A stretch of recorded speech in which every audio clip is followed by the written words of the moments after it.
Every caller that you've had call in today, from the technician to you name it, has basically confirmed everything that Mr. X of my book, Energy Non-Crisis, told me. I am so glad this be the case because I didn't have the slightest idea. This is the first time I've given this, Alex. Do you realize how bold you are, Alex Jones, to allow this program to go on today? I really wonder, I heard you on George Norrie on Monday night, by the way. You did a great job. He asked you the story about the oil spill down there. I noticed at the time, I wondered, is he really going to allow me to be on today and tell this story? You are a bold talk show host to even allow this to be told. Well, when are you going to get on Norrie? I hope he's not the guy you were waiting, waiting to get on me before you go on him, because I appreciate you doing that, Lindsey. No, I haven't even called George Norrie at all. I called your producer the other day, and well, thank you. We need to get you on. We need to get you exclusive, and I did. But yeah, if you want to put in a word for me with George, that'll be fine. No, we need to get you on more shows right away because this is important. Now, call George and tell him I can answer those questions for him. Oh, absolutely. I'll let them know that. I don't have really any control over who or what they put on, but I can certainly recommend it.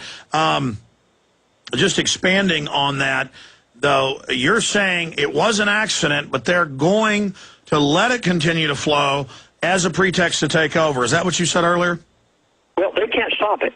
They have no way in the world of doing anything about this except a nuke. And so they're not going to let a good crisis go to waste, and they're going to use that then. I just want to put words in your mouth, but is that what you said last hour? Okay. I have been told it was intimated. You know how they have a way of saying, yeah. Now, Chaplain, you know this to be true. It has been intimated to me that everything that I was told a year and a half ago as to their timeline, that now they're going to use this as a method of fulfilling it. And if people want to know what that timeline is, they can call our toll-free number, and we have 6 DVDs on it.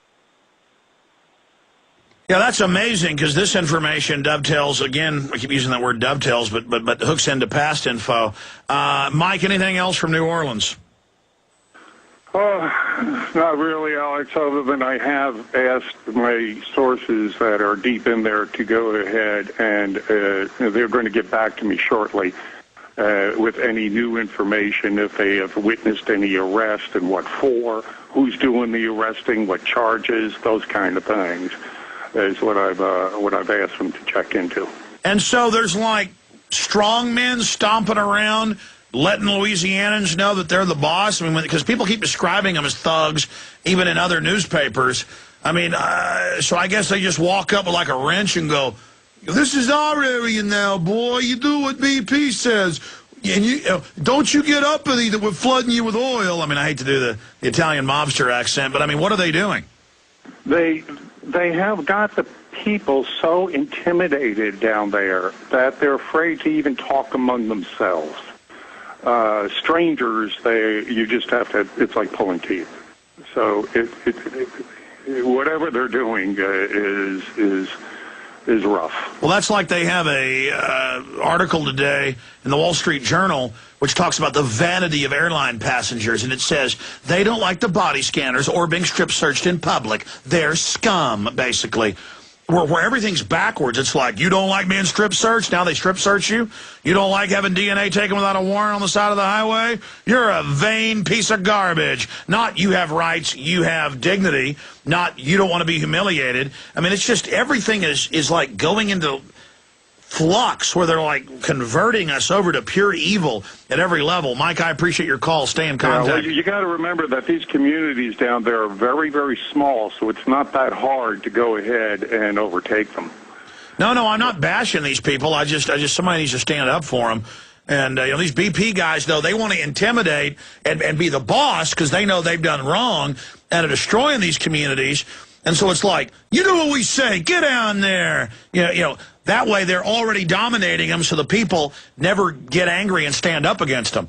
And, I mean, next they'll be calling the locals terrorists. You don't like oil all over you? You're a terrorist. You don't like Obama banning all fishing out here even though there's no oil? You're a terrorist. You don't like giving your rights up? You're a terrorist. And it might be, I mean, literally, it's like Homeland Security dealing with evil terrorists in Louisiana. Maybe they caused the oil spill. Maybe it's their fault, or maybe they're with Al-Qaeda. Maybe bin Laden's hiding in New Orleans. Maybe tactical nukes are needed there. I mean, I'm being sarcastic, but that's the absurdistness of it. Let's talk to John in Louisiana. A lot of calls from there. John, you're on the air. Thanks for holding. How you doing, Alex? Good, sir. I went out there as media, and they had a little media show for us because that's how they operate. And of course, they were laying the booms and stuff like that in the media op. But you can look down the beach and there's no cleaning crews, none of that. The military is over there and they're acting really suspicious. They don't talk. They're always like watching you, always looking at their feet. Well, they don't talk to slaves. You're just there to pay taxes. You're nothing but a blood bag to feed the New World Order. Now specifically, yeah, they're having some photo ops, and so you were brought down to be shown a photo op, but then you noticed it was just a photo op. Yeah, I mean, you can tell. I'm sure the mainstream media that was also there with us knew it was a photo op, but they don't care. Most of them don't. Well, how much oil did you see in the surrounding areas there in Louisiana? Oh, man, there's like rocks on the about 200 yards off the shore, and they're black. And there's it looks like orange, brownish looking thing. It's really nasty looking. You can tell it's definitely really, really bad. There's oil all along the beaches, and there's no cleanup crews. And when they showed the most cleanup crews is when the media was shooting their cameras. What about these reports that I've seen confirmed in the news where foreign governments like the Dutch are refused, even though they have ships in the area? The military is not allowed to help, that the military will demand that we've got to count these booms over and over again for 5-6 days, and then they say, now we're not going to allow you to put the booms out. I mean, that's confirmed. Why does the military go along with those orders, Lindsey Williams?